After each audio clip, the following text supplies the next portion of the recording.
Why do we call them monsters?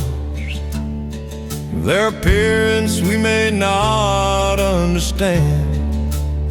Why must we judge them as evil creatures?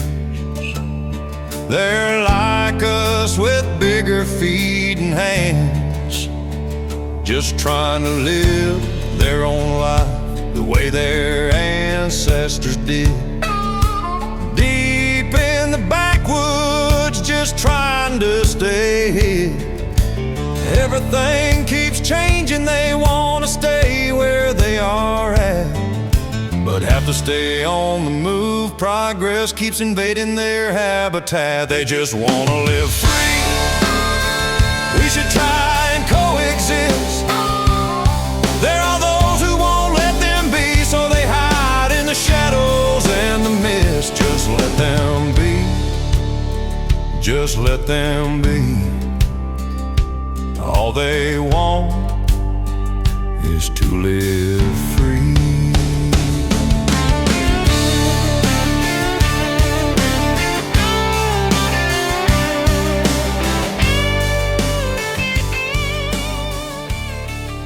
Alrighty, I want to welcome you to another episode of Tennessee Cryptids Bigfoot and Beyond with two special guests, Bruce Brown, known as Dogman Detective, and Darrell Denton, known as the Tennessee Bigfoot Man.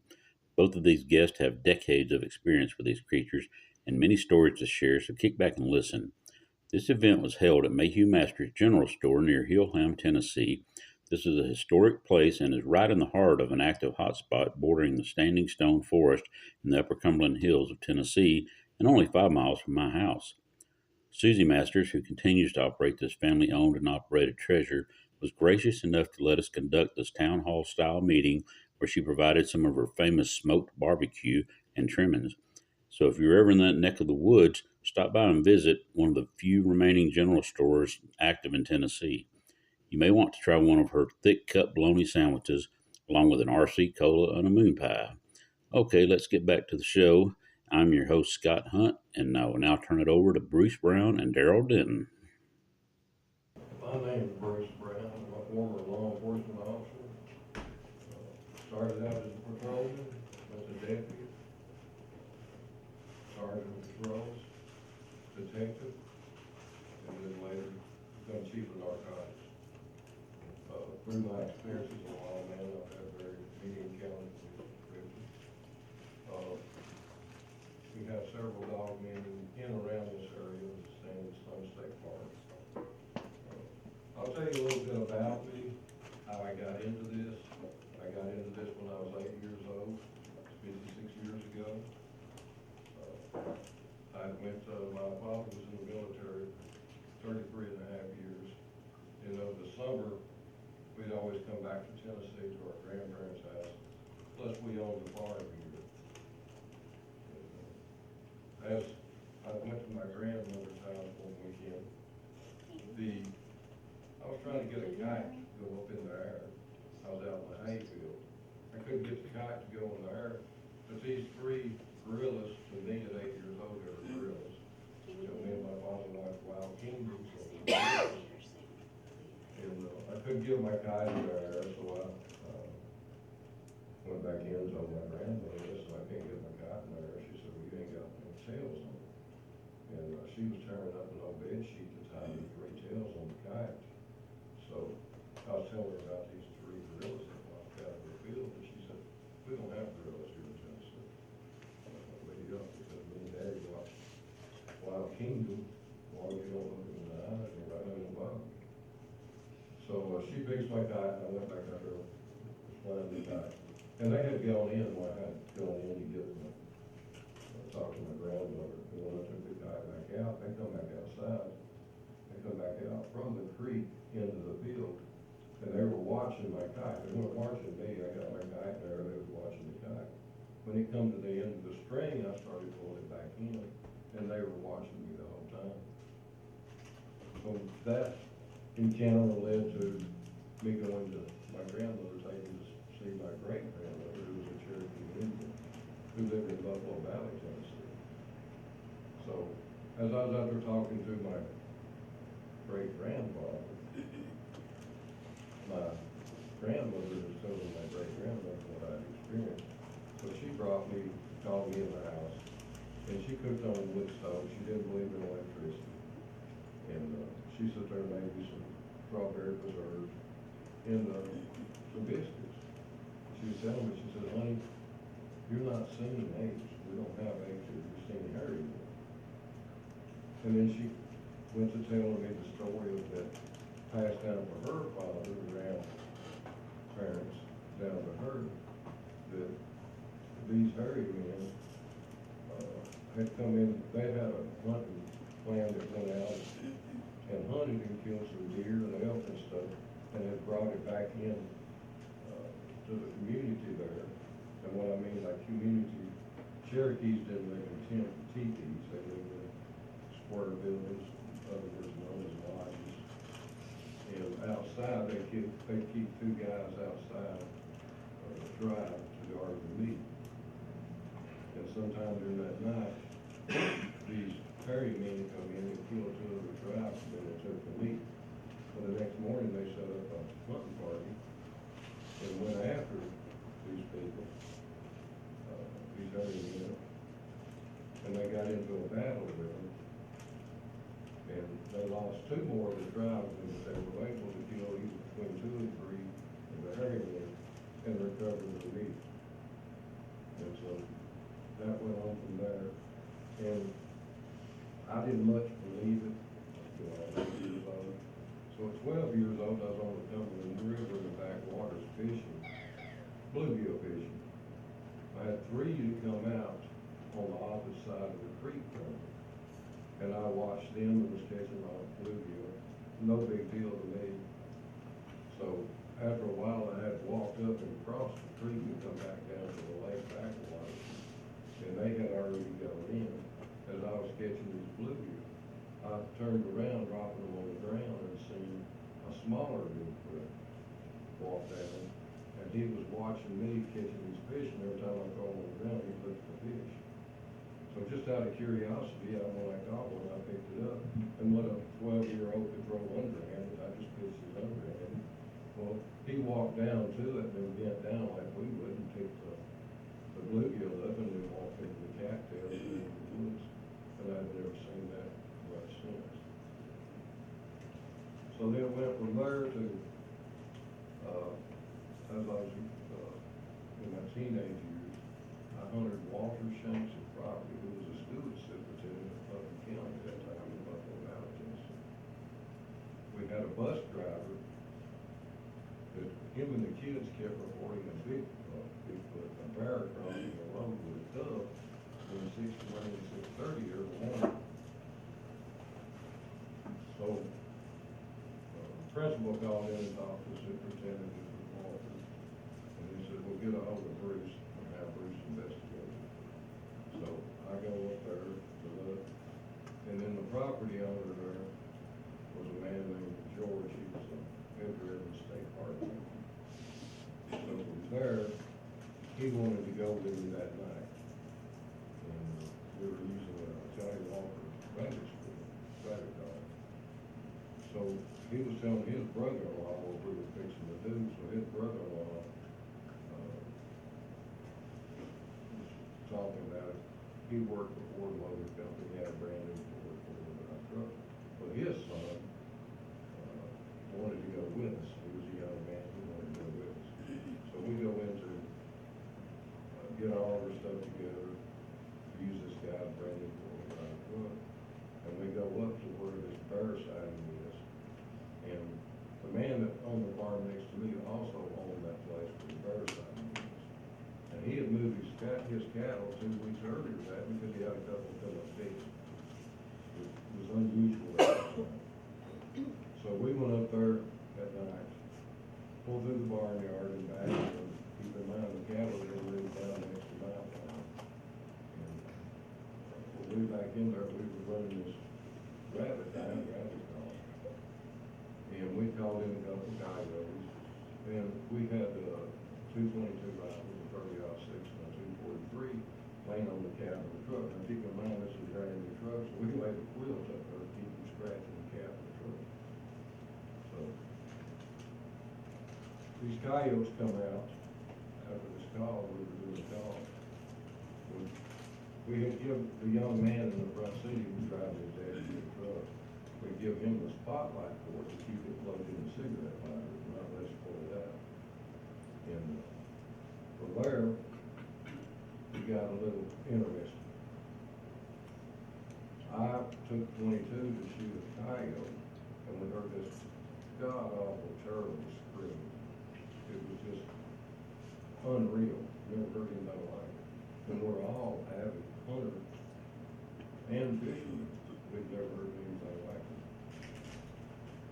So from there, I nudged Mr. George, who was the head of the state park ranger, and said, let's hold up and shoot this guy. Let's see what this is. If it's a bear, I hunted in Alaska, Canada, places bear. I've never heard of a bear like this in the world. And this is in Buffalo Valley, Tennessee. There hasn't been a bear spotted there in over 100 years. So we waited. We heard this crashing coming off the mountain, this huge roars, and then it stepped out in the field right behind the barn, and it was just a massive hairy man, a Bigfoot. He was mad.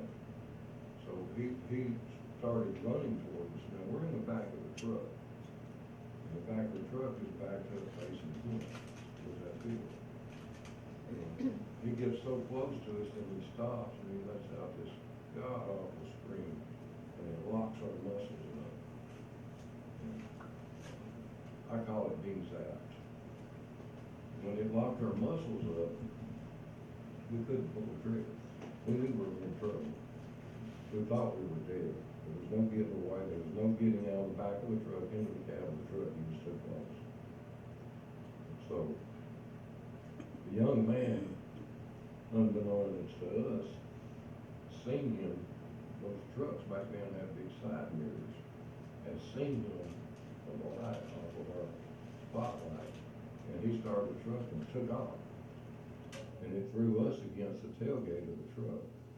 When we hit the tailgate of the truck, we come back to our senses because we were zapped, we were locked up, there's nothing we could do to do it. You know? So when we got back to our senses, I was going over the tailgate, and Mr. George called me, pulled me back into the truck.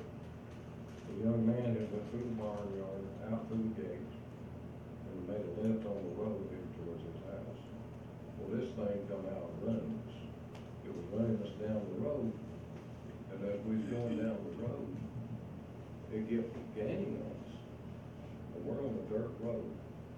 So the young man in the truck, he gets up to 30, 35, 38.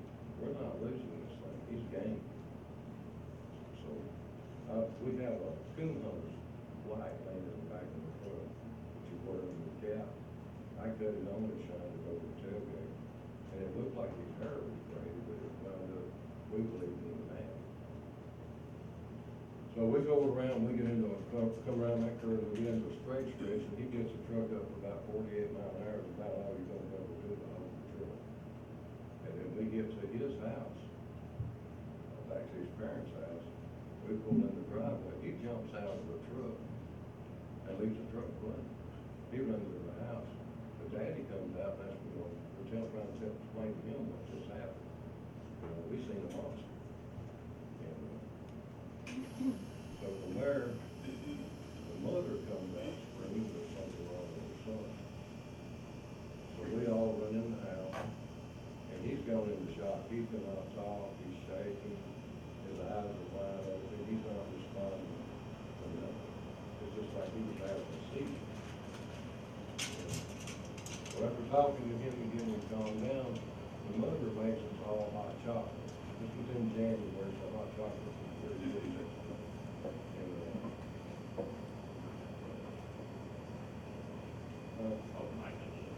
Okay. So the mother makes us hot chocolate, and we're talking, and we get this boy calmed down within sensible reason. He's still not threatened. We sat there talking, and like I said, we finally asked him, he said, okay, what made you act like that? And he said, well, I could see him through the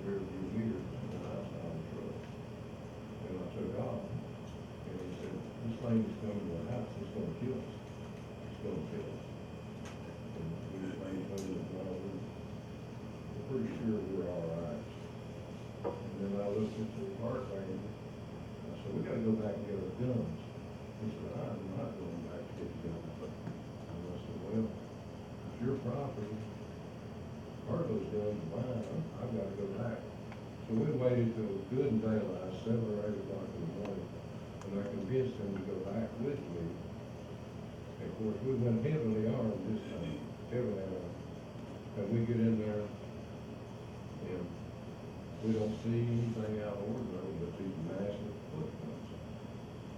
And I was wearing a 9.5 to 10 double deep boot. When I laid my boot sideways in the track, I liked another inch being as wide as that track.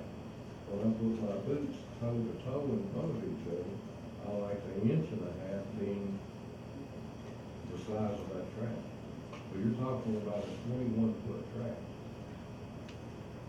So when we come out of the barnyard onto the road in that mud, we could see where he'd run us for over a mile. So that was an interesting thing. I believe personally, out of my years of all these encounters, that's the only one that acted aggressive towards us, but we thought we were going to get killed. I believe that we provoked it by playing that nine rabbits to us. Any questions on that?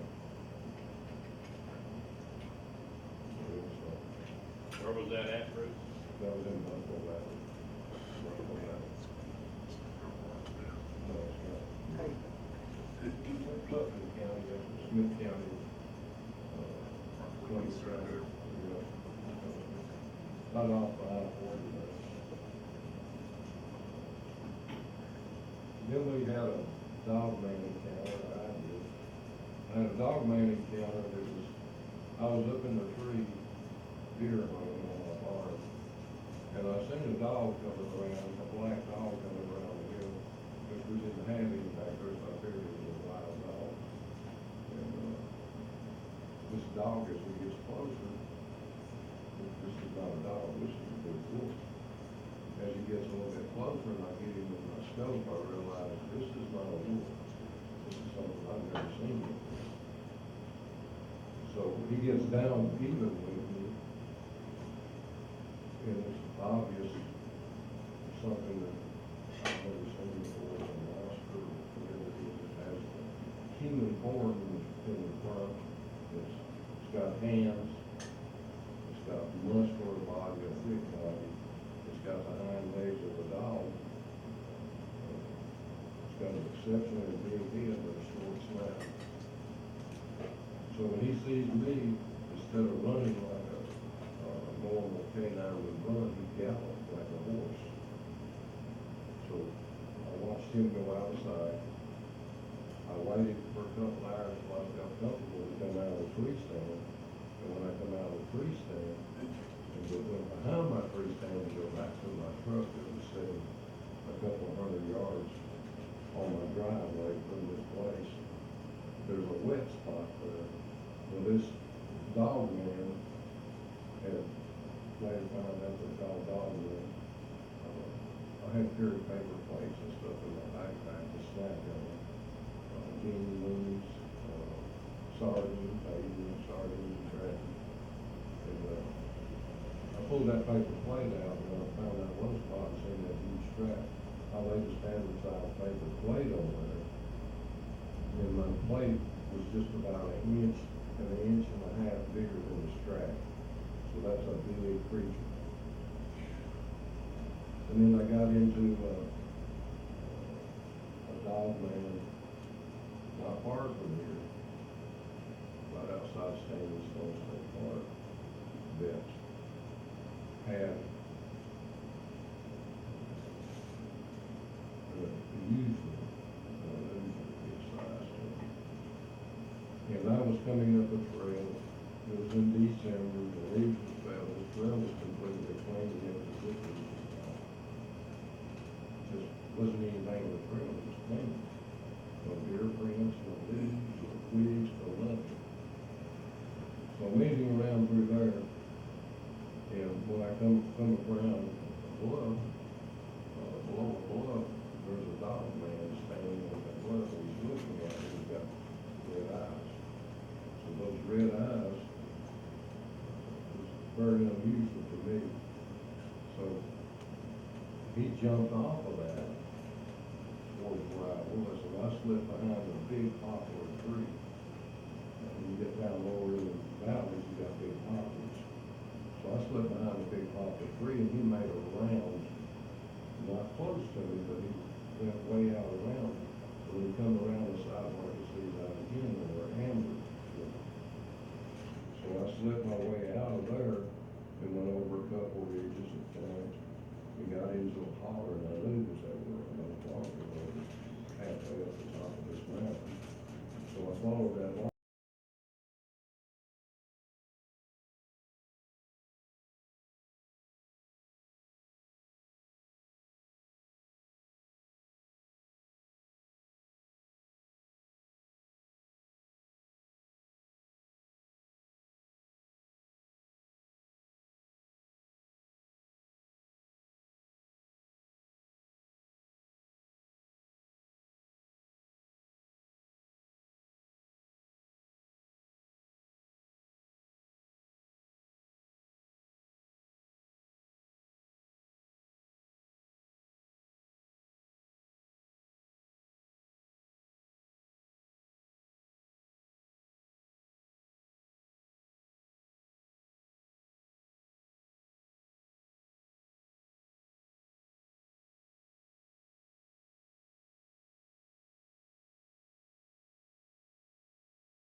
Talking about a good ways trying to put distance between me and him.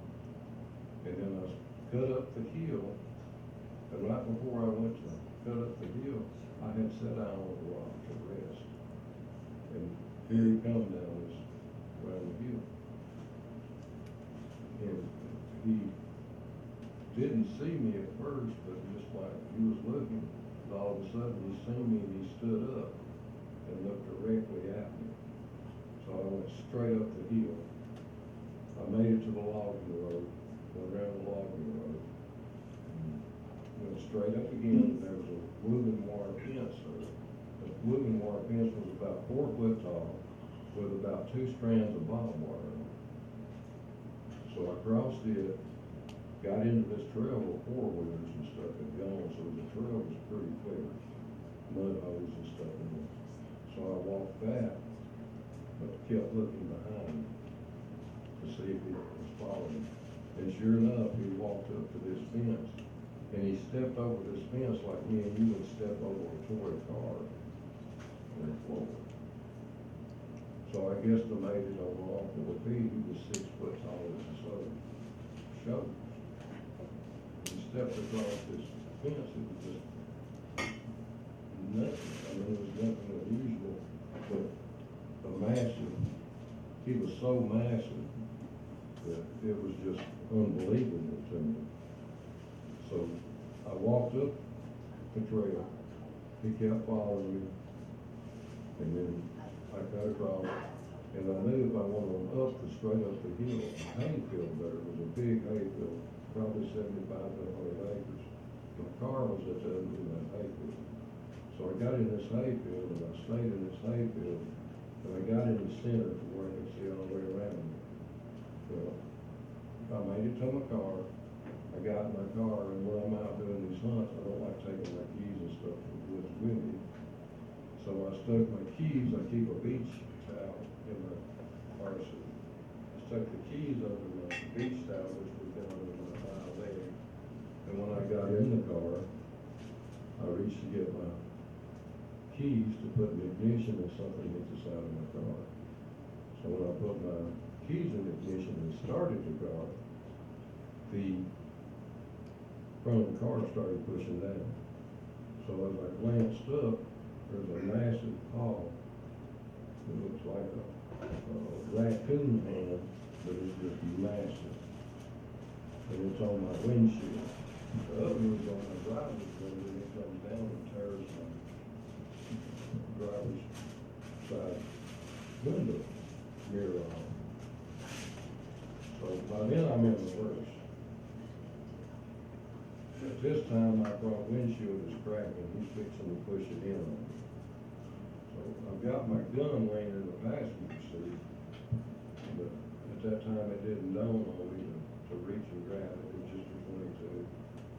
So, backed out, I turned around, this time he was on top of my car.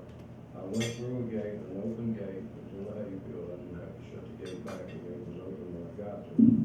When I got and made the turn, he was still on the car, so I sped up enough and tapped the brakes and hit the brakes, so I slung him off. Well, I thought that was the end of him. Well, I drove 18, I think it was 18.4 miles to my house. And this was a main road. The road I come off of, the hayfield, was a dirt road, mixed with gravel and red clay. A couple of miles and I was at the state road. I was traveling. So I drove straight home, and this was probably 3 or 3:30 in the evening by the time school buses were getting there. So I make it home, I'm sitting there and I'm processing all this, you know, what you see, because I'm a researcher. And when I get home, I'm sitting in my recliner. And it gets dark around 8:30 to 8:45. Well, a little after 9, I've got a yard dog, he's mountain biased and mountain cur. He starts just cutting the shine, and generally, the way he barks, I know if it's somebody or a car or something that's pulling in my driveway. He's got different barks for animals, different barks for humans, so and so. Well, I went to the back door, I opened the back door. When I opened the back door and pushed the screen open, he runs in between the legs, just goes in the house. Now, these are the outside dogs, this is not something, this is completely out of his character. So, he's acting funny and stuff, and then he calms down. I go get a brighter flashlight because my porch light on the back is not shining out enough for me to see. So I get a brighter flashlight, I go out in the backyard, shine around, nothing.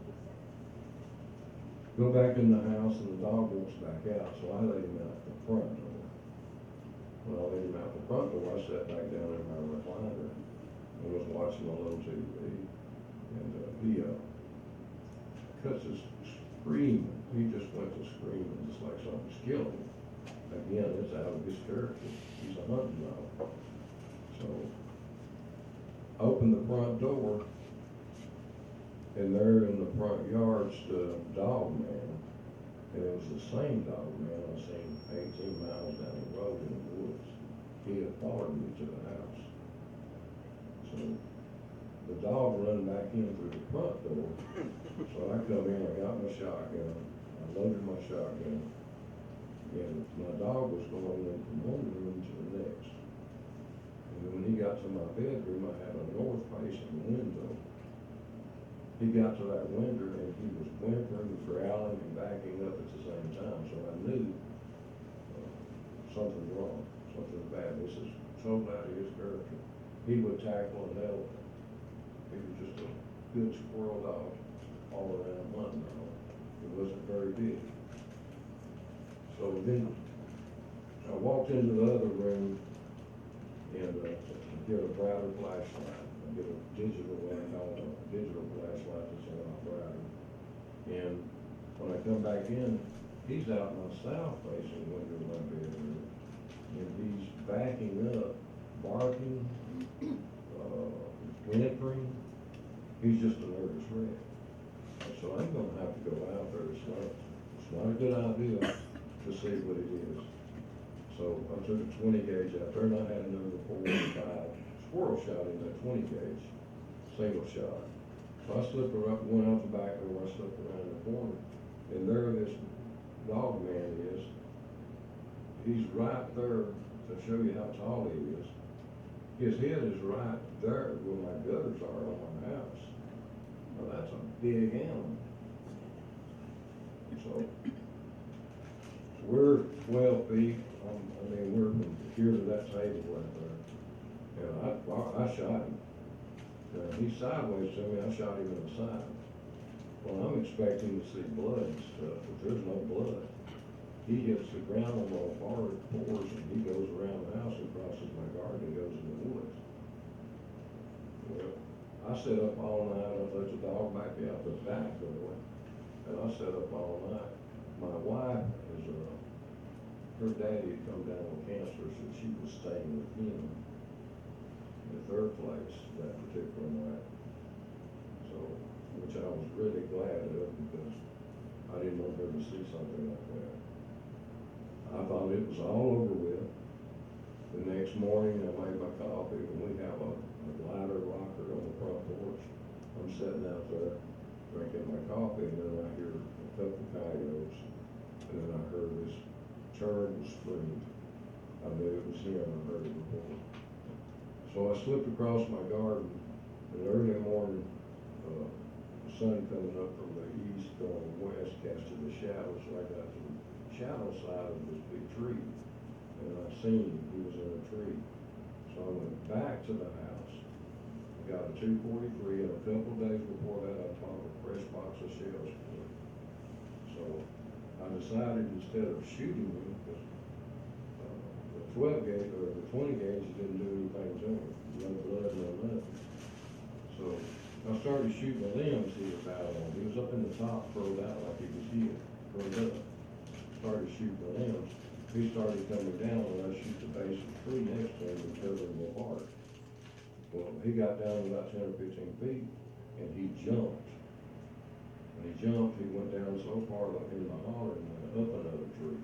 So I just kept firing him. My rifle hit three shots at a time, and I have to reload. Well, finally he come out of that tree, and he went down in my spring branch, and it's about 50 feet across in the open, and I can see him perfect. So I started, well, I'll just shoot him in the back, and I got thinking, well, he's really not bothered us. He scared us. If I shoot him and don't kill him, then I'm not having my hands full. So I started shooting in the water next to him. I started shooting mud, rocks, and just kept pushing. And then he'd go 50 or 100 yards. I'd go, let him see me. He'd take off and go again. And eventually, shooting at him, I pushed him over 2 ridges in a holler, and I never had heard nothing else out of that. And then a few weeks in December this past year, I was into another place, not far from here. I promised the farmer I would give his name. I was going around the hill. This is very steep. Gotta be part of it.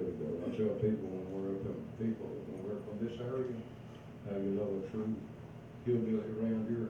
One of our legs is shorter than the other, and walk these steep hillsides. So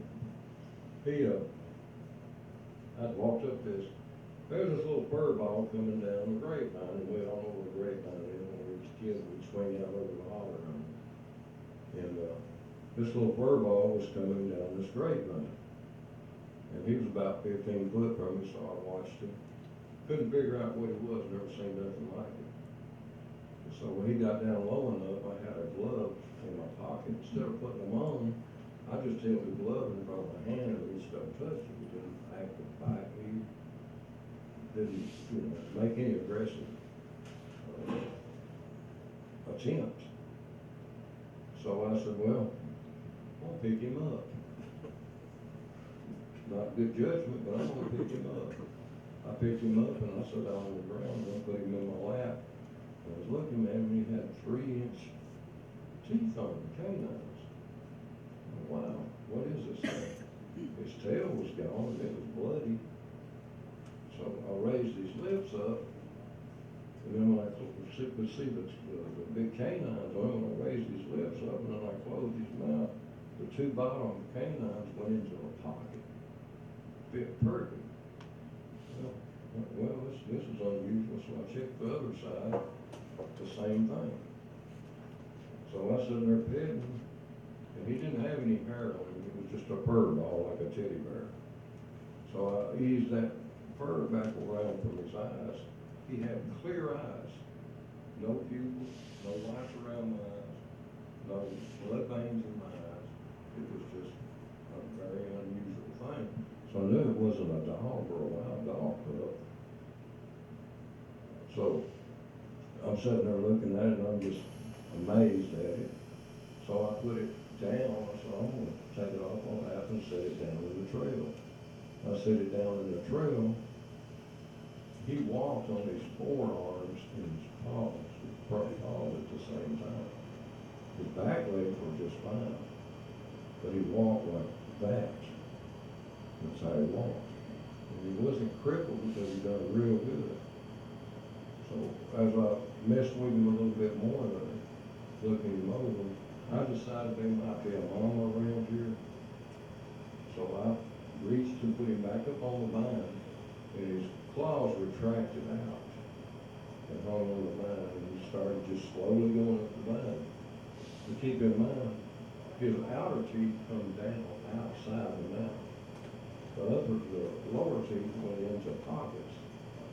So, well, this is strange. Well, after looking at it more, I realized the tail was cut off, and I'm not talking about with a knife or something. He got into an accident. Something else might have bit it off. Anyway, I put it back up in the tree, the grapevine, and it started slowly going up the grapevine. And then decided I better get out of it. Don't know what I'm dealing with. So I hit around a good half a mile through some hollers, and I get up at there's a big flat rock about 2/3, a third of the way up the mountain. And I sat on that rock resting. And when I'm resting, this thing comes down, the tree going on 4 legs. I know it doesn't see me, but when it gets even with me, when I'm looking down at it, thinking I'm hid, this thing raises up and turns and looks back out and screams. When he lets it scream, I feel it go into my body and it closes my breathing. I'm having an allergic reaction to something. So it shakes me up, so I get behind a tree. By then my heart's thumping, I can't breathe because I'm trying to get my air in, my throat's closing. I know when I look around the tree, he's coming up. He's coming up the tree, coming up the hill towards me. I know I gotta get out of there. So I ease up the mountain, I cross over that ridge and go into another hollow. And I know my car is parked, but my truck this time is parked at the other end of the old logging road next to the main road. So when I get up there, I look back and he's behind me, but he's got red glowing eyes.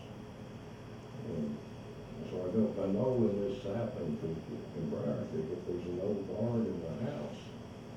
And in this old barn in the house, I get into the corner. It has no doors or windows in it. I get into the corner where I can see the back door, even though there's no door hanging there. There's no windows in it, but where windows used to be, I can see everything real good. So I get there and I'm all held up. I got my pistol out. I'm ready. He comes in on me. I'm going to try to take him out. Nothing happens. Everything's quiet. No bird noise. No animal noise. Nothing. 30 minutes goes by. 40 minutes goes by. I'm good to go. So I get out and I go around the corner of the house. The birds are chirping and everything, then all of a sudden they stopped. Everything just went quiet. Well, I know this old logging road, this road up the sapling logs across it, is to my left. So I ease to my left to get on that road. And I know my car is parked a long ways out there, but I can't see the car. But I'm going along 4, 5, 6 feet at a time, and this thing is in a honeysuckle patch, looking at me. And he's got, I named him laser eyes. He's got these laser eyes looking at me. I look down on my clothes, there's lasers, 2 lasers on my clothes. So I wouldn't look him in the eye. Well, as we're going, I'd make a few steps, he'd make a few steps. He wasn't being quiet, I was. And so, as we got closer and closer to my car, he got closer to me. If I had a 3-foot stick in my hand, I could have touched him. Well, just as I topped that little ridge, I could see my car. And when I looked back around, I looked for his lower extremities down, I wouldn't look him in the face. And as I topped the hill, I turned and looked him in the face, and he had a red blotch of hair between his ears. Now, this is not short crop ears like a dog. These are ears like cows, big ears. So I looked down again, and there's dots. He's got those laser dots on. And what I mean by laser dots, the big of the bottom of that cup is the size of the dots. Okay. The eyes are 6 to 7 inches apart on him. I get to my car, start my car. I can still see him, and then all of a sudden, he steps back in the brush. Well, as I'm backing up to turn around, he jumps on my car. So I take off, slam the brakes on real hard, and then went the opposite way and slung him on. But I hadn't had another encounter with him. And then I got into the hairless dog man. A lot of people's never heard or seen of a hairless dog man. I got into him in Standing Stone State Park. And I was going up a creek bed. There was a massive rock in the creek bed that stood probably 12 or 15 foot tall and probably 20 to 20 foot long. As I was going around one side of it, a hairless dog man, unbeknownst to me, was coming around on the other side. He didn't know I was there. I didn't know he was there. So we shocked each other. He went up on the hill. I went straight down the creek bed. So I go down a couple points, and I didn't bother to go way up on the hill. I just went maybe 30 yards up on the side of the bank here on the mountain. And here he comes. He's on all fours, and I'm hit.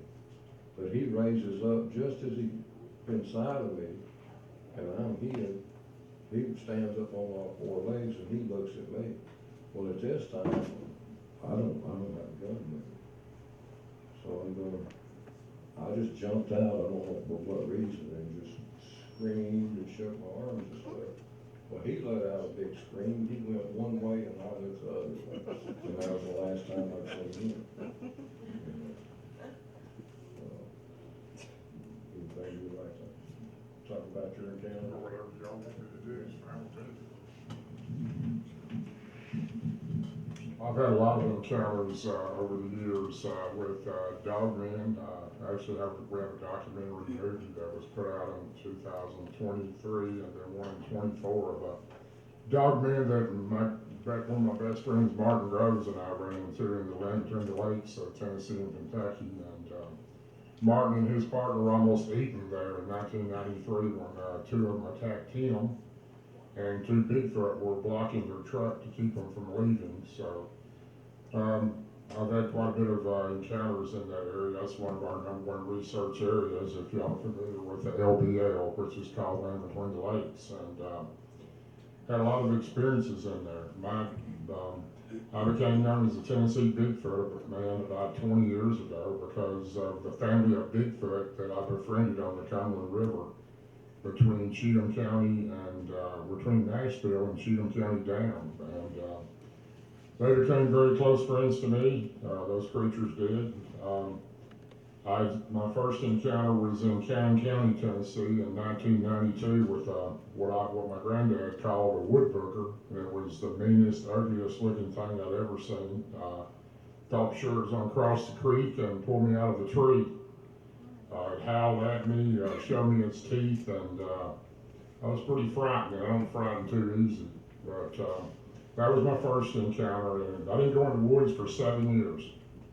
Like I said, I don't scare easy, but that scared me so bad that I was lucky enough to walk away from that. All I had with me was a black powder 50 caliber muzzleloader. It was opening day of black powder season in 1992. I had three of my buddies with me. They were hunting in different areas, but it pretty much changed my life. It was the most life-changing thing I'd ever experienced, and didn't really believe these things were real.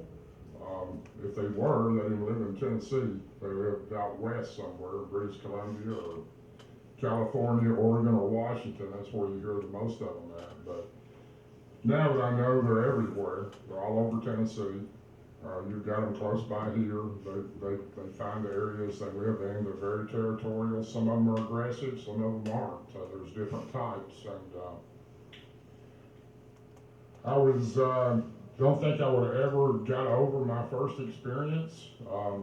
In 92, like I said, my buddy still deer hunted. I didn't go in the woods for 7 years. I hunted out of my truck in the fields on my farm and my grandfather's farm, and I was on the river in 1999, the area I was talking about, of Cheatham County, Tennessee. And we had an area there we fished, and it was very rural. Nobody knew where it was at. It was out in the middle of nowhere. And there was an old sewer water plant there, and you had to pull in it and go through their gate to get to the spot. So it was a very private spot to fish. And two of my buddies I played high school football with, their uncle worked there, so that's how I found out about it. And we had fished there quite often, but I hadn't been in there in probably 10 or 12 years at that time. And I went down there by myself, pulled in there, and parked my truck and went through this metal gate, and you go down about a 200-yard, probably about 200-yard game trail till you get to a certain spot in a clearing that's next to the Cumberland River. There's a creek that runs out to it with a sandbar that went out to almost the middle of the river where the water was normal level. And this was February of 1999, and I went down there to crappie fish. I know about crappie fishing, so we had a spot there that was real good, and I went down and set my poles up and caught a couple of fish. And you have to walk down this sandbar. If you don't, you get all your line and everything tangled up in the roots sticking out of the bank there, and reel your fish in and take them off. And I had a 5-gallon bucket that I carried my stuff in, and I set it against a tree up on the bank there, and walked back with my pole to put another minnow on. My minnow bucket was gone. And I couldn't figure out what happened to this styrofoam minnow bucket because they don't sink, and I was looking everywhere for it, couldn't find it, couldn't figure it out.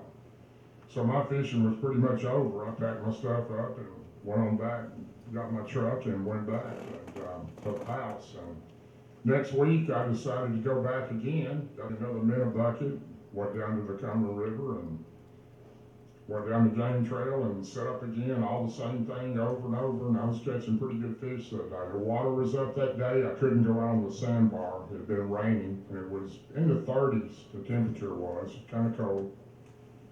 And about the third fish I caught, I went back up to set on my bucket and reach over to my minnow bucket and get a minnow. My minnow bucket's down again. And I'm starting to think somebody's in here, because minnow buckets just don't walk off by themselves. And now this place has got maybe 10-foot wire fence around it, around this filtration plant, and the gate you go through has it all the way down the side, this fence. I don't know how far it went back in there, but there was a huge patch of kudzu, if you know what kudzu is. It looks like big vine-looking stuff that grows on the banks. It's real thick. And on the other side of where I was fishing was this massive big patch of kudzu. You couldn't even see through it. You'd have to get down on your knees to crawl through it to follow that game trail down there.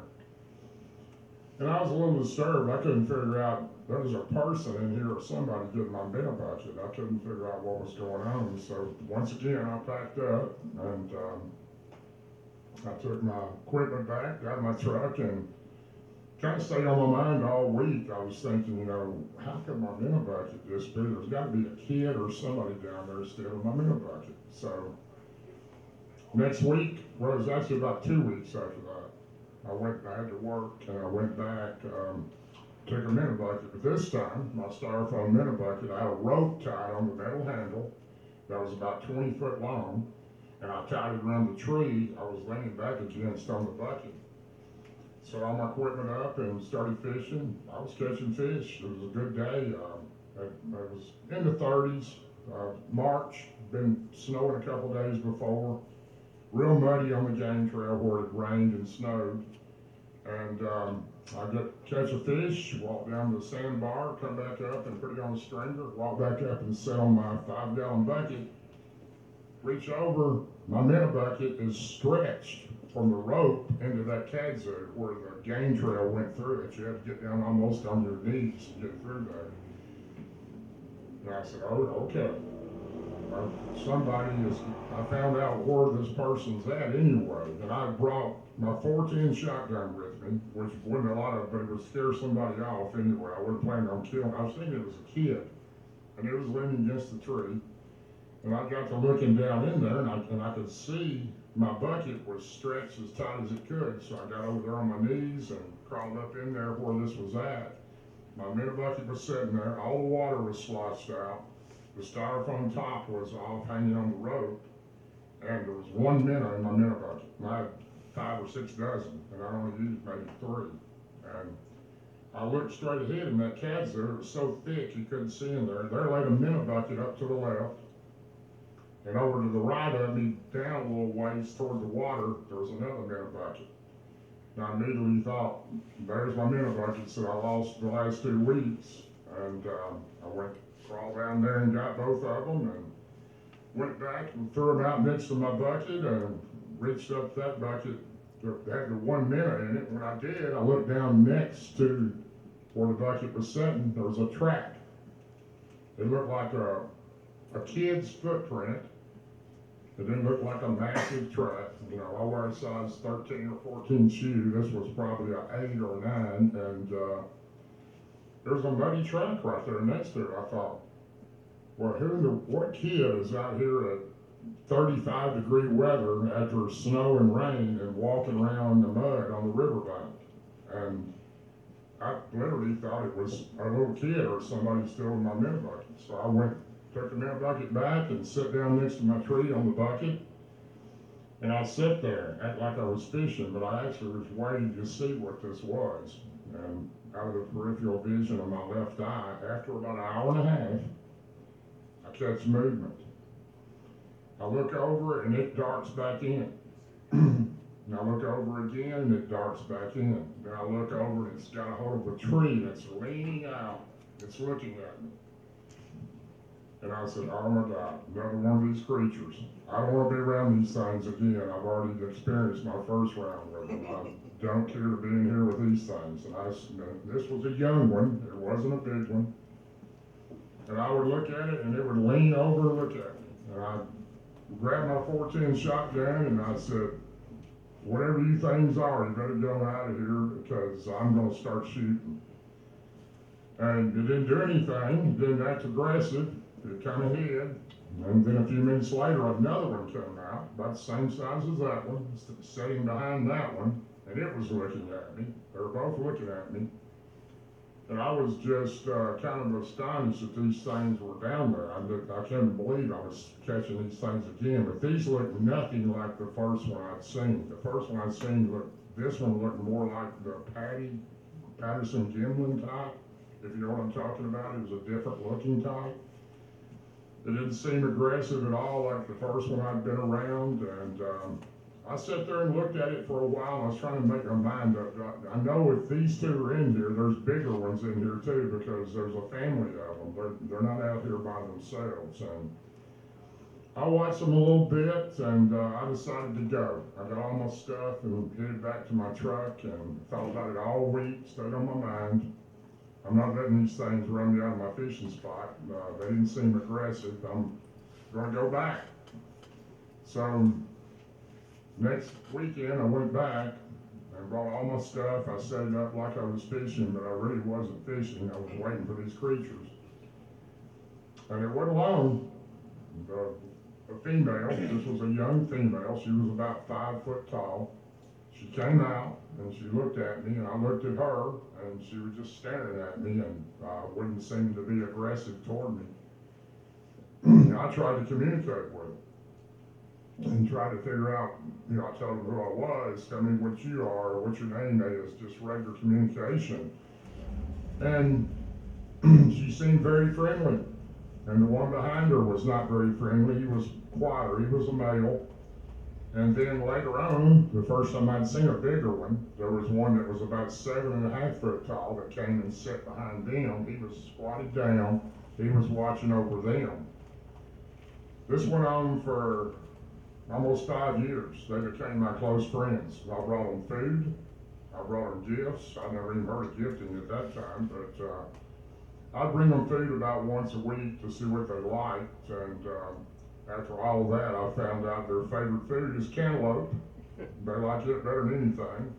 Their second favorite food is who don't like cooked bacon, but they love it. I took them 3 or 4 pounds, and they'd come out to the edge and grab a piece.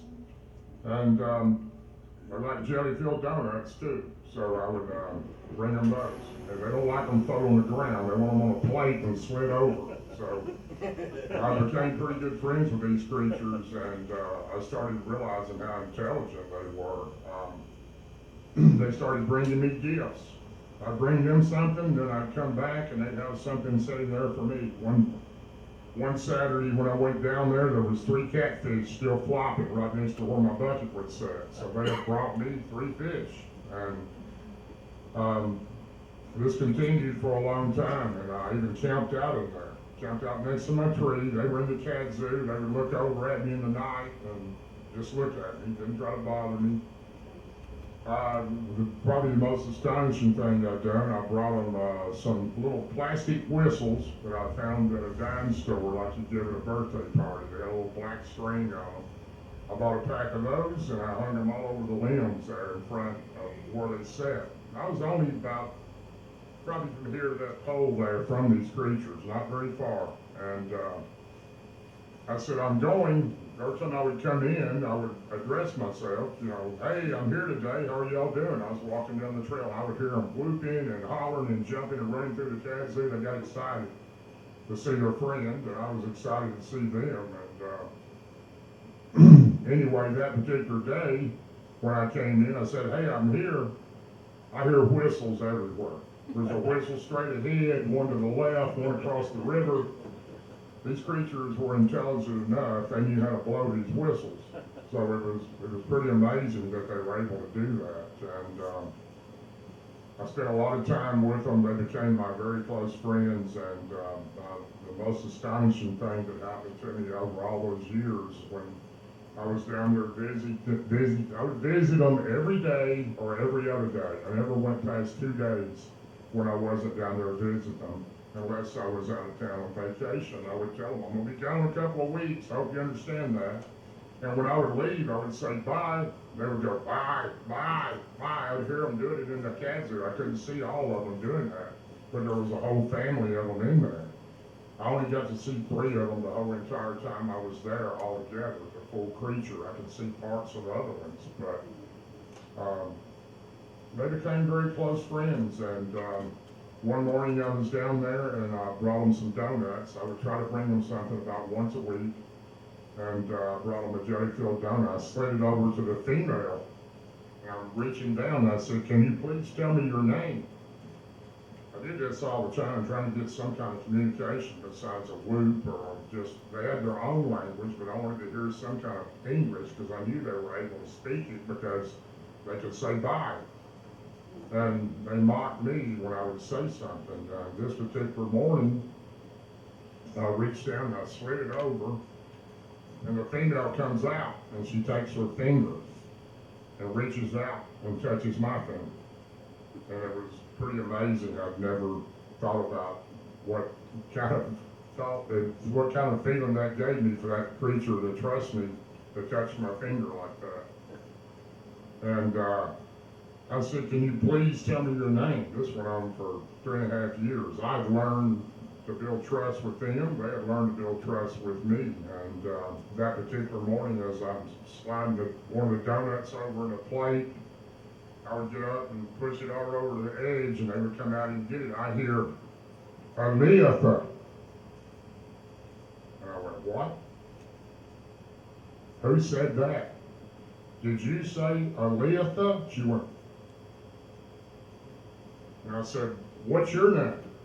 The little one behind her that I'd seen for the last nearly 4 years. They wouldn't say anything.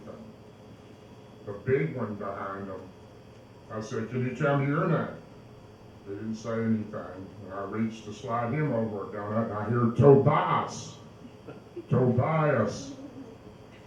And I went, did you say that? He went, I said, you can speak English. They've been tricking me for all those years. They're very intelligent. They wanted to have trust and confidence in me and me to feel the same in them. But those are the only 2 words I ever got out of them besides bye. And I asked them many times, can you please tell me where you're from? Where are you from? Are you from another galaxy? I got that. Do you know who Jesus Christ is? So it's pretty amazing how these creatures are so intelligent and what they're actually able to do. They can literally tell what you're going to say before you say it. They have remarkable abilities to pick up on your feeling and what your intentions are. And I do 100% believe if you don't have a good heart, you probably won't see one, especially like the ones I have in the river that I became so close to. And those creatures were, if I ever run into those creatures, I probably would have never gotten over my first encounter. And since then, I've gifted 2 other families, one in Tennessee and one in Virginia, and I've learned how to adapt to them. When I go into the woods, I can feel them. If they're there, I have a feeling that they're there. I don't know how I do that, but I do. And I can be riding down the road in a spot, and if I feel them, I believe they're there. I don't know how I do that, and I wish I knew. But my grandmother was full-blooded Lakota Sioux Indian, and she always told me that I had special abilities, and one day I would understand what that meant. So, for some reason, people started calling me the Tennessee Bigfoot Man because I would go to people's houses. They would call me. They would send me messages. Can you please come out here? We got some kind of creature at our house, and we're scared to death of it. Wherever it was at, I would go as long as it was drivable. I went all over Tennessee and Kentucky for nearly 10 years, going to people's homes, and some not far from here. One real close in Jackson County here that I went to. The family were absolutely terrified. They were looking in their window at nighttime, 3 of them were. And these creatures are very intelligent. There are some that are aggressive. The ones that are friendly make the large X's in the woods, the trees where they form an X. They break a fresh tree, they'll form the X symbol. They'll also lay the X's on the trail. If you see a stick in the mud that has 2 forks broken, they're telling you that you're welcome to be their friend. I learned a lot of signs that they made. Wanik-ni-wee, wanik-wee-wee, and hold your hand up means friend to them in the native language. And I call them the Chai-Tonka, which means great creature, watcher of the forest. And they relate to that. They know what that means. So they have the ability to know all types of languages, how to speak them, and then they have their own language too. So they're not an ape. They're a hybrid human. I truly believe with Dr. Melba Ketchum, who's also in my group and a very close friend that had the Genome Project for 4 years, she proved with over hundreds of samples of DNA that these creatures are 58% human, female, and the other part unknown. I think the unknown part is probably from whatever came from outer space, or that was probably the father of the original creature. I do know that these creatures would come in and steal women and children in some of the native camps at night all across the USA. And so when you're out in the woods and you're in a process of trying to see these creatures, if you don't have any good intentions, you're probably not going to see one. And the best way to see one is to act normal. Don't go out there banging on trees and big lights in the woods and screaming and hollering. Just go out and act yourself and find you a log in an area that you know these creatures are in. And there's all kinds of ways to know they're there. You'll know by their signs, their breaks, their stick twists, a lot of TP structures. There's lots of things they do to let you know that that's their territory, because they're very territorial. But if you want to go out and see one or try to become friends with one, you have to have good intentions. If they see a gun or they see a camera, you're probably not going to see one, because they don't like either one of them. I do have realistic pictures that I show very few people. I used to post them in my group. I had over 131 stolen. People claimed they were theirs. I don't know if you know the show, what's it called? The Monster Guys Running Out in the Woods? Yeah. There's a show called Monsters. There's 4 gentlemen running out in the woods chasing creatures. Y'all may know the show I'm talking about. Yeah, it's kind of crazy. But they stole one of my best pictures, and it was on their show, and they claimed it to be their creature. So nothing you can do about it. When you put it on Facebook, it's anybody's property. I found out that. So, but I do have credible pictures, a couple that I still have, and I share with people. I don't let them make copies. I'll let you see one if you want to. But I've seen probably over the years 40 or 50 of these creatures, some many times, like the one on the river. I'm like Bruce, I've had some dogman encounters too. Nothing like what he's had, but my only dogman encounter that was with the one we made, that was a movie, was made about Martin Groves, one of my best friends and I, that this creature was very strange. But it's on Small Town Monsters. It's called the Dogman Wars of the LBL, and then there's another one that's real similar to it called Part 2. But anyway, the Bigfoot is real, and some of them are very friendly, and some of them are very aggressive. They do not like barking dogs, and if you hear a whistle in the woods at night, do not whistle back, because they whistle. And when they whistle, they're trying to get your attention, and I don't think it's a good thing when you answer back. But some of them get very aggressive with that. But anyway, that's pretty much what I've got. If you have any questions or you want to see a picture, let me know. And appreciate y'all all being here and having me here.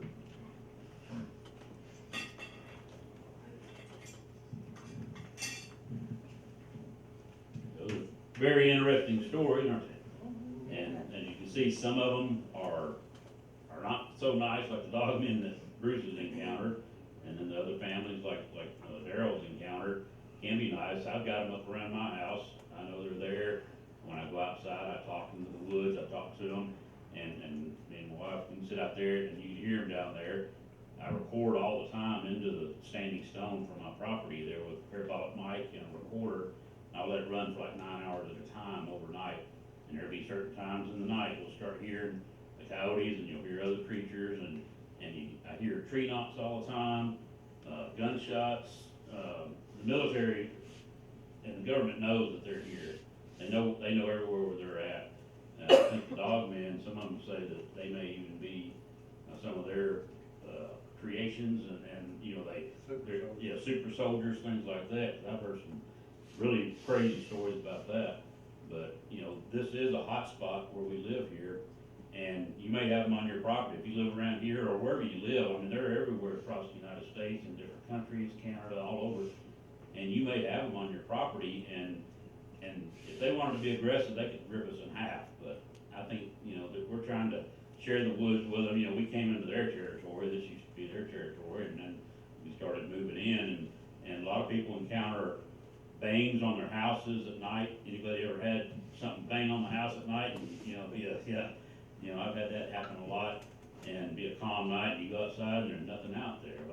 That's one of the ways they just kinda communicate with you, and I've heard, some people real close around here that every night they come and bang on their house, every night.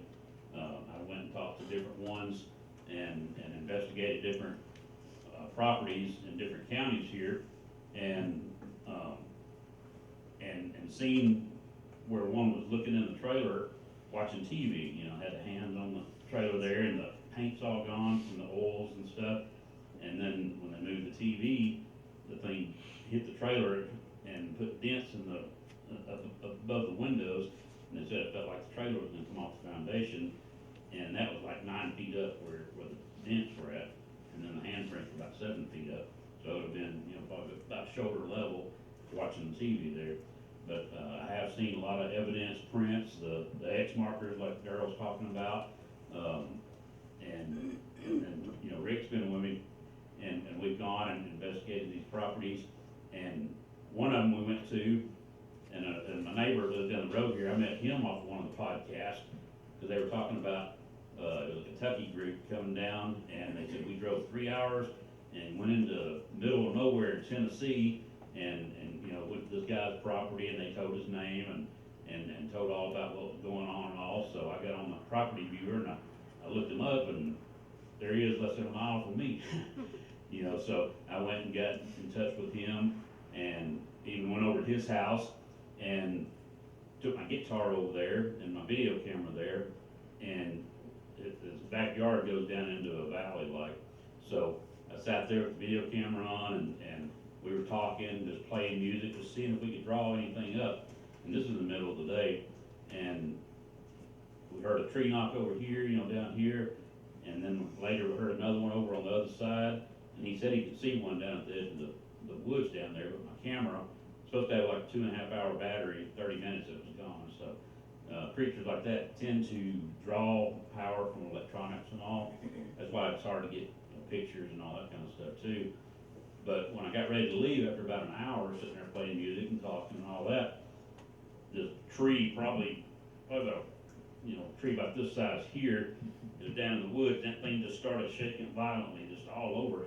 And I told him, I said, I don't know if they want me to play more music or they're ready for me to quit. So, I try to have interactions with them and just act normal.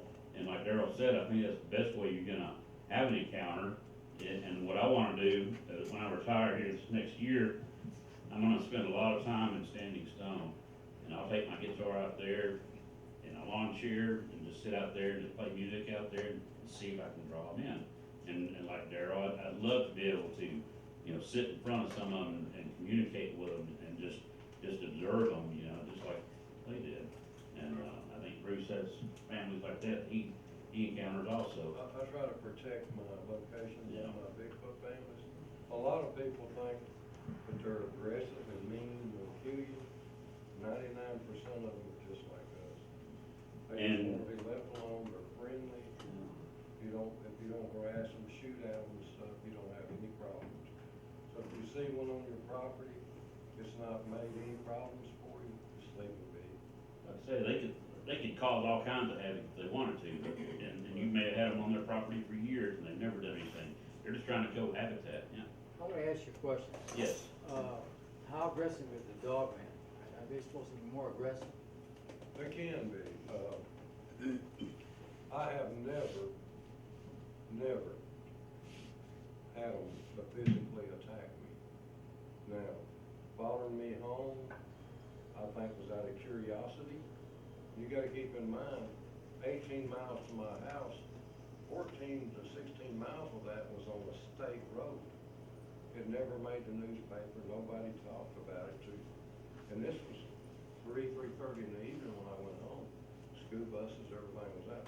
Somebody had to see them. As far as being attacked or feeling that I was gonna be attacked, no. They're curious about us. Same way with the Bigfoot. I had a Bigfoot playing down on the river here, in the backwaters of the river, that the female leads the pack. She will sit down on a rock next to me and she makes chirping sounds like a frog. She can make hand signals, and she does know some English. One particular year, we had a bad nut drop the year before, and when she sat down next to me, she said, "Help, help." I didn't know what that meant because I could see the rest of the clan members. Nobody looked to be hurt or sick. So when she got up and left, they followed her. I followed them to the cave system. When I got to the cave system, another voice said, "No, no, no," meaning don't come in. So on my way home, I went through Carthage, Tennessee, and on Highway 25, there was a guy had a pickup truck there that was selling pecans, big bags of pecans. And when I got home and thinking about it, like maybe they were hungry. So I went back to Highway 25 in Carthage. I bought 4 big bags of pecans. By the time I got back to the cave system, it was dark. I laid those pecans out unopened in the bags. And the first thing they said was, "Thank you, thank you." And when I walked out of sight, when I'm in the darkness, I could still hear them saying, "Thank you." So these clans, the river ones, like we have around here, are extremely friendly. If you shoot at them or get aggressive with them, then naturally they're going to do the same thing. You back them into a corner, they're going to have me and Zach, Mr. Jones here, this past Saturday, we went out and we found some ancient Indian campfire sites and stuff. And Zach has never seen one in person. And so I want him to see one. Without thinking, because I was looking at these artifacts and these drawings, pictographs on these cave walls, not thinking, I went in, crawled in first, and there was a 6-foot Bigfoot in there. And he run from one side to the other and hit on us. But he has a thermal, and he went in there with a thermal just in the opening, and he got his heat signature. And this is a dark cave. So he didn't get to see the Bigfoot, but he got to see the heat thermal image, which he has on his camera. And, you know, a lot of people, there's theories about what these creatures are, if they can like disappear in front of you or appear in front of you, all of that. One thing I did hear at my property last year was what they call samurai chatter. Ron Moorhead, which is Darrell's partner, recorded the Sierra sounds back in 1972, I believe it was, Darrell. And what that sounds like is like watching a Japanese movie, and you hear, ooh, ooh, you know, and different sounds, you know, and that's kind of what I heard at my property. I could hear a male and a female communicating, and I thought it was radio that was on the other side of the ridge. And then I thought, but it wasn't English, it wasn't Spanish, and I thought, well, maybe it's a radio station, and I was waiting for music or you know, some more talking to come on, and it didn't happen. And I finally realized that they were just right over the ridge from where I was standing there. My property dropped off like 300 feet down the bottom of the valley there, and that's where they were at. And we've had encounters there a lot. And one thing you may hear when you're out in the woods is trees being pushed down, trees being snapped, you know, limbs being snapped, and you may get bluff charged too. And I think a lot of times when people think they're violent and they're chasing them, you know, they can catch you real easily. You're not going to outrun a Bigfoot or a dog man. And so what they do is, if they don't want you in the area, they're going to walk you out. They're going to keep chasing you and steering you till you're out of the area. And then and so, you know, if one comes running at you, the worst thing to do probably is to run, because then you become prey and they're the predator. But just like any, you know, predator animal, you don't want to run from a fox or you know, I mean, or a wolf, something like that, because then they're going to chase you. But just, you know, slowly walk your way, you know, if you're looking at them, walk backwards or something like that. But like I say, I don't think they're violent. They're just trying to protect their area and trying to keep you out of there. Just like I tell people, you know, my wife, when the raccoon's in the garbage, she runs out there and she goes, "Hey, get out of there, get out of there," you know, she's scaring them raccoons away. She don't want to deal with them raccoons. That's what the last thing she wants to do is get a hold of a raccoon, and they don't want to have an interaction with you. Really, they're just trying to scare you out of the woods and get you out of their area. But they may have young ones there too, and they don't want you around. So, you know, that's why I tell people, I said, you know, don't go out there with a gun trying to shoot them and hunt them down and all that, because they're just trying to exist, just like in my song I wrote, you know, they would like to stay right where they're at, but progress is invading their habitat, you know, so they have to stay on the move.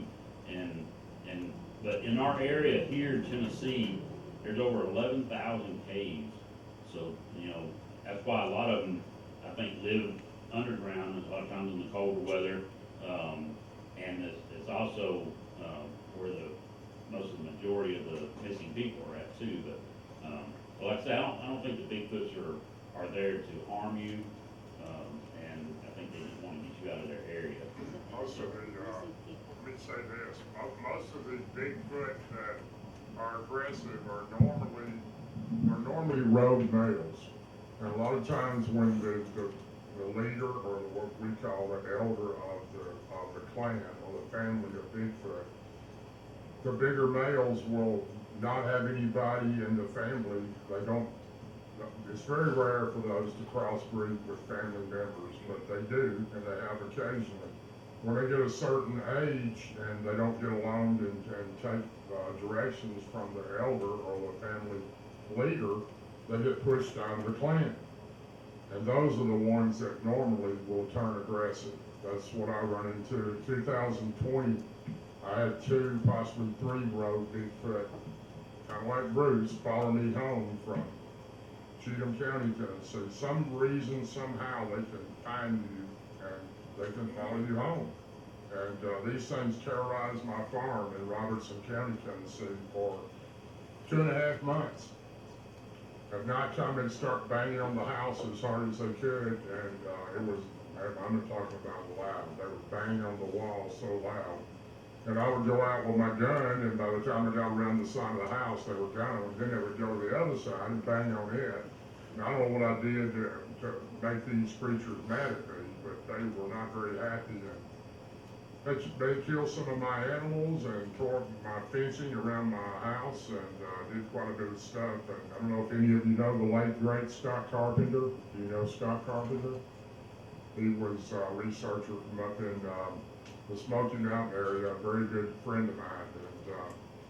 And I dealt with these things for 2.5 months. I was sitting in my hallway with a 270 automatic and a 357 Magnum every night at 2 o'clock. I knew it was about to start. And I thought they were going to break my door down and come in and get me. And they tore up a lot of stuff. I had a lot of barn cats. They killed all of them. They scared my horses so bad. I had 4 horses. It scared my horses so bad, none of them ever went back in the barn or the stable. And I would go down there at 2 o'clock, 3 o'clock in the morning with my rifle, and the horses were just going crazy. And Scott told me the only way to get rid of them is to rebuke them. I said, well, how do I do that? And he said, go to all 4 corners of your property and all 4 corners of your house, and if you believe in Jesus Christ with all your heart, which I do, I'm a Christian, and say I rebuke you in the name of Jesus Christ, leave my farm and my property alone and leave my property. I did that, all 4 corners and all 4 corners of my house. Now, I had a pretty good sized farm, so I had to do some walking to get that done. But the next night I was sitting in the hallway waiting for them to attack again. They never came back. So for some reason, all these creatures know who Jesus Christ is, and they take it very seriously when you put that up on them.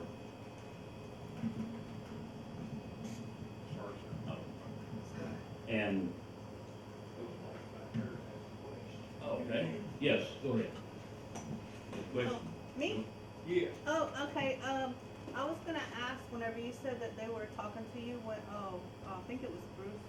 Whenever you said you brought the pecans back to the cave system and they talked to you, did they speak in English or were they speaking to you telepathically? They speak in English.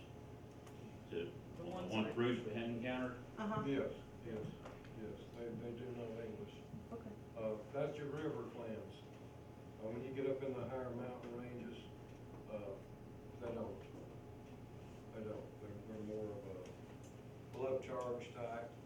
They're more of a loner. But when you get down here on the Coleman River, Jackson County area, the Cordell on the Dam area, you're gonna get a lot of English speaking. Give it, for instance, over here in Standing Stone right out, me and another guy was, coon hunting. We were way back, no houses close, and the guy that was with me said, Bruce, I keep hearing somebody talking. I said, I don't hear anybody talking. And he said, well, just stand still here a minute. And we sat down on a rock there and smoked a cigarette. And he's like, Bruce, you don't hear that? Well, up on the hill, some said, Bruce, you don't hear that? Bruce, you ain't listening. And when we shine the lights up, there's a Bigfoot. You know, about 7 or 8 foot Bigfoot. And he just took off around the hill. So they will repeat what you say. The greatest mockers, coyote sounds. Owls, the best owl calls of anything. Yeah, they will make the best owl calls and more frequently use an owl call. But when they get used to you, seeing you out on your farm and stuff in the woods, they're more apt to show themselves. If you got an open mind and a good spirit, and you don't want. When you shoot at people, when you shoot your gun, you own that bullet when it leaves the barrel. So when you shoot at these creatures, they have an extremely thick breastplate.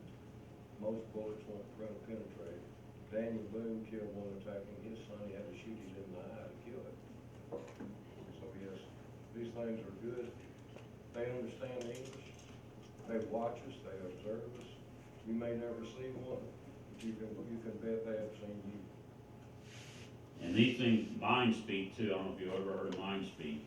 And that's where you may hear your name or hear something spoken to you, but it's telepathy.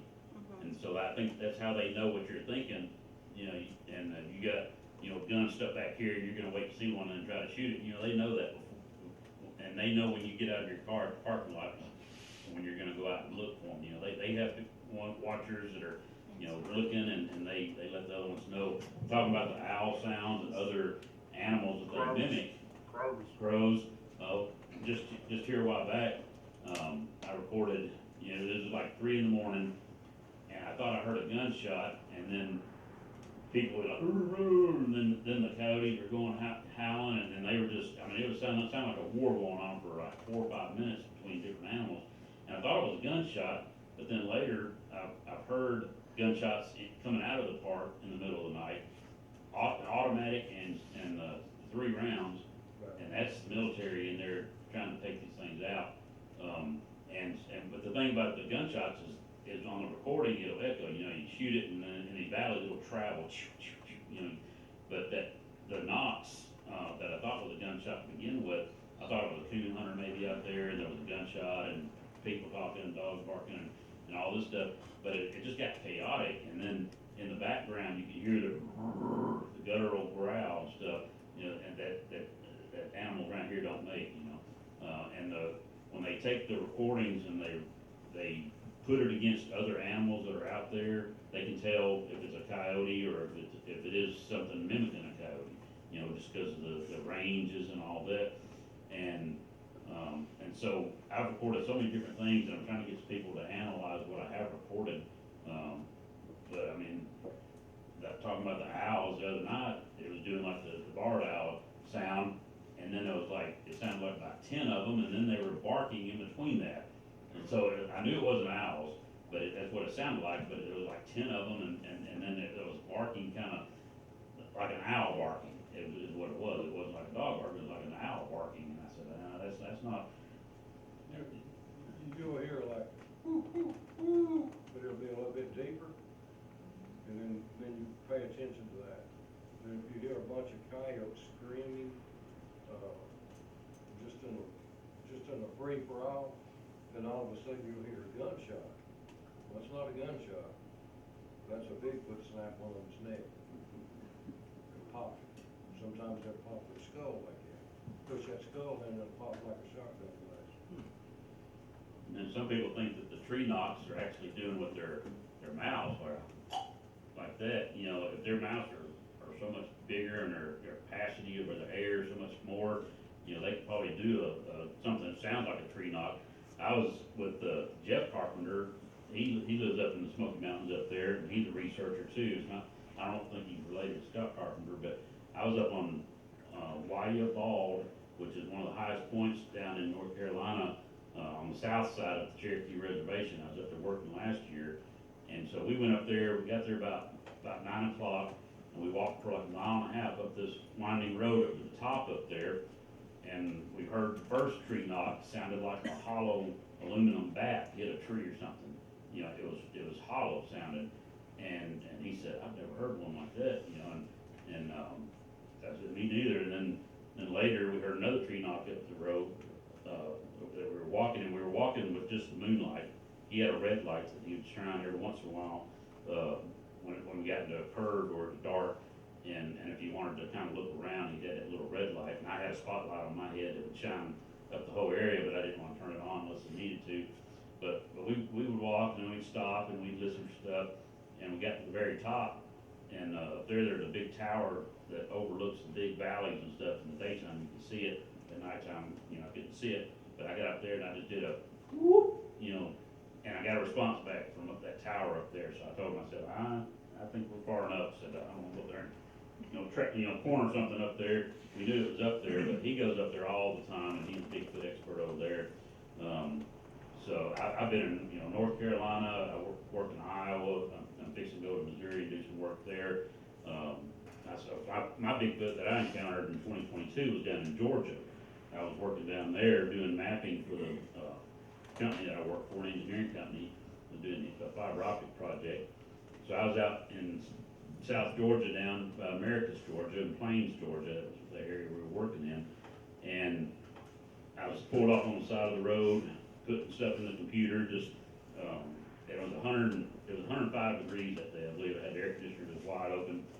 And it was an area where they grow all these pine trees for the paper mills down in Georgia. A lot of people go hunting down there because there's miles and miles of pine trees. And I was sitting there, and I happened to look up from the computer, and I saw this thing come out of the woods, and it took like 6 steps, and it went into the other side of the woods. And on the right of way, you got 33 feet from the center line on each side of the road, so that's 66 feet. And he took about 6 steps. It takes me 22 steps to walk that same distance. I got a 3-foot stride. And this thing was solid black, and it just glided. I mean, there was no bob to it or anything like that, and it wasn't running. It just, like I say, 6 steps, and it was across the road. I don't think it knew I was there, because it never looked my direction, and I could just see the black silhouette of it. I couldn't see any facial or anything like that. And when I saw it, I didn't get scared or anything like that. I got intrigued, so I put the car in gear, drove up to where I saw it, and there was a big hole in the bushes there where the game had been going in and out, and that's right where it went across the road. So it never even knew I was there. But I GPS the coordinates, took pictures and all that, and tried to get in touch with people in Georgia. So that's the first real encounter I had, or really got me started on it. And then I never got much response from them. People said, well, I'm watching, and seeing what information they're going to post. I never did get any information. So then I started researching myself and listening to podcasts and, reading anything I could and finding out all this information. And Darrell's site has so much information on there. So many different people doing podcasts. You can go back and listen to those. I've listened to hundreds and hundreds of them. When I'm driving from here out to Iowa or wherever I'm at, I've got hours and hours to listen. So that's where I've got a lot of my knowledge from. But now I know what to look for. We drive through, me and my wife, on the way back from Iowa this Thursday. We drove through the Yellowwood Forest in Indiana and the Brown County or Brown State Forest. They're right there together. And the first time we drove through there was 3 or 4 weeks before. And then we were listening to a podcast, and they were talking about the Yellowwood Forest and the Brown County Forest there with the encounter. So we drive through these places looking for signs, and just for the chance that maybe one's crossing the road. But whenever I'm out, I mind speak. I say, I'm here. I'm not going to cause any harm or anything like that. And so I was doing that one day right down here at the bottom of the river before you get on Turkey Town down there. And I said, anybody out there? I said, my name is Scott. I said, what is your name? And I got Naki. And I don't know if that means like Anunnaki or they knock on trees or whatever, that's the name that came to me, and I looked it up, and it's some food dish over in Italy or something. It wasn't really anything that correlated with that, but that, I don't know what that means, knocking, but that's the name that came to me. So now when I go by, I say, hey, knock, are you there, and you just kind of mind speak, and that's how they know, what your intentions are. And I think they also can see an aura around us, with like mediums and all that, can see auras around people, different colors. And if your color is off, then, they know you don't have good intentions. So if you are interested in going and trying to do research out in the woods, keep an open mind, go out there. Don't take a group of guys with guns and drinking beer and you say, I'm gonna get you a Bigfoot, because you're not gonna see one, or if you do, you're not gonna have a very good encounter. Like I say, I don't think they're out there to harm you, but if they're self-defense, I think they might. So. But anyway, does anybody else have any questions? Hey, Scott? Yeah, Rick? I got a question for him. Okay. Question, Karen? Now, I told you about the one I saw. Okay. Every once in a while, we'll hear our names hollered when we're out in the yard, and like my wife's in the house, and I'll hear my name hollered, Right. and it sounds like her voice. Is that them mimicking Yes. her voice? They're very good at it. I've actually heard babies crying in the woods in the middle of nowhere. And it's because I've heard car doors slamming 10 miles into Blue Ridge Mountains where there's nothing. And it's because I've heard cows. They've heard that sound, and they have some way of mocking that noise and knowing how to. And they know your scent too, right? They do know your scent, yeah. So they know if I'm up in my woods, they know it's me up there. They 100% know it's you, yeah. They've been watching you a lot longer than you've been watching them. No, Because we get rocks thrown at the house every once in a while too, Yeah. I would probably leave it something, and I'd find you a spot and make a gifting spot, and don't always leave it food. You don't want them to get dependent on you bringing them food, so leave it a little something. What I found out they really enjoy, those little glow sticks you get at the dollar store, you pop them and they glow. I go out in the woods and put 4 or 5 of those around tree limbs. They absolutely love them. They'll come in and get them. You can see them pulling them off the tree. So we've got an old grave up on our upper field there, and big headstones. We don't know who's buried there or nothing. And That'd be a good spot to put something there. Maybe. on top of that headstone. Yeah. Just make sure you leave it to the same spot all the time, where they'll know where to come. And then they'll start bringing you things. Well, the questions continued, but we're going to end the presentation here. I want to thank Bruce Brown and Darrell Denton for coming to share with us. They are both a wealth of knowledge, and I'm so glad they're willing to talk about the subject. You can go to Darrell's Facebook page called Bigfoot Believers and Other Creatures, which is a tightly regulated page where people making fun is not allowed. There's over 70,000 people on the page. Check out other podcasts with Bruce and Darrell and learn more. I want to thank Susie Masters again for her hospitality. I've added a song I wrote for Bruce called Dogman Detective, so give it a listen. Thank you for listening, and for more events that will be held in the future where you can come and attend, leave a message on the comments and I'll notify you. Thank you.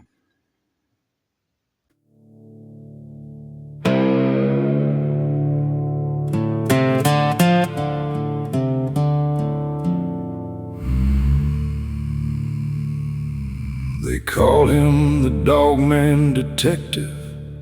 Many years he has walked these Tennessee hills, following a dark path by the light of the moon, looking for cryptid creatures that can kill. He knew of them from an early age. Through the years his curiosity grew, a dog-like beast walking on 2 legs who do live. It's true. Risking life and limb just to get a sight. Most people would turn and run as they are sure to cause a fright. Half man and half mountain goat, just to walk those primitive trails. Bruce Brown is on the hunt of this being from hell. Former law enforcement, he honed his skills, finding those who sell drugs and pills,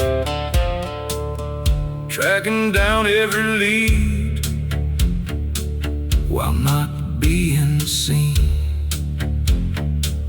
staying in the shadows, so patient and keen. Bruce Brown, dog man detective, he always gets his man or beast, not for fame or for fortune. He is humble, to say the least, only now sharing with the world, so they may understand there are things out there that are still mysteries in our land. Dog man detective, dog man detective, he's hot on the trail. Bruce Brown, dog man detective.